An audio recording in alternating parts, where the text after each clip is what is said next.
Helicopter দুর্ঘটনায় ইরানি president ও পররাষ্ট্রমন্ত্রীর মৃত্যুর 2 দিন পেরিয়ে গেলেও এটি দুর্ঘটনা নাকি নাশকতা তা নিয়ে এখনো নানা মহলে চলছে আলোচনা। সন্দেহের তীর চিরশত্রু ইসরায়েলের দিকে।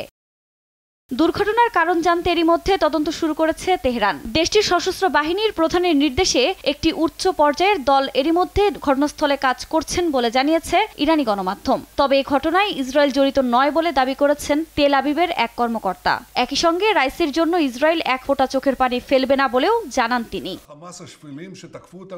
অন্যদিকে দুর্ঘটনায় মার্কিন প্রশাসনের দিকে আঙ্গুল তুলছেন কেউ কেউ। তবে নীরবতা ভেঙে রাইসির হেলিকপ্টার দুর্ঘটনায় যুক্তরাষ্ট্রের কোনো হাত নেই বলে জানিয়েছেন দেশটির প্রতিরক্ষা মন্ত্রী লয়েড অস্টিন। এছাড়াও এই দুর্ঘটনার কোনো কারণ জানা নেই বলেও জানান তিনি। ইরানের প্রেসিডেন্টের মৃত্যুতে আমরা গভীর শোক প্রকাশ করছি, তবে পাশাপাশি এটাও স্পষ্ট করছি যে এর সঙ্গে আমাদের কোনো সম্পৃক্ততা নেই। তারা কি ভাবছে তা নিয়েও আমরা ভাবছি না। তবে যান্ত্রিক ত্রুটি বা পাইলটের ভুলে এ দুর্ঘটনা ঘটতে পারে বলে আমার ধারণা। সঠিক তদন্ত শেষেই জানা যাবে আসল কারণ।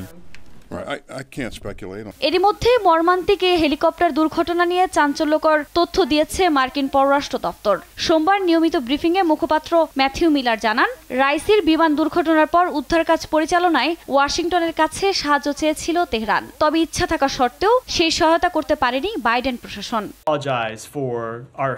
এ দুর্ঘটনার পর ইরান সরকারের পক্ষ থেকে সাহায্য চাওয়া হয়েছিল।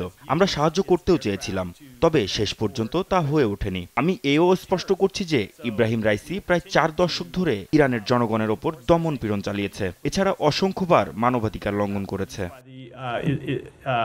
রোববার ইরানের পূর্ব আজারবাইজান প্রদেশের জোলফা এলাকার কাছে দুর্ঘটনাটি ঘটে, যেখানে একটি বাঁধ উদ্বোধন করতে যান ইরানের প্রেসিডেন্ট ইব্রাহিম রাইসি সহ আরো কয়েকজন শীর্ষ পর্যায়ের কর্মকর্তা। সেখান থেকে হেলিকপ্টার নিয়ে তবরিজে ফেরার পথে জোলাফ এলাকার কাছে প্রেসিডেন্টকে বহনকারী হেলিকপ্টারটি বিধ্বস্ত হয়।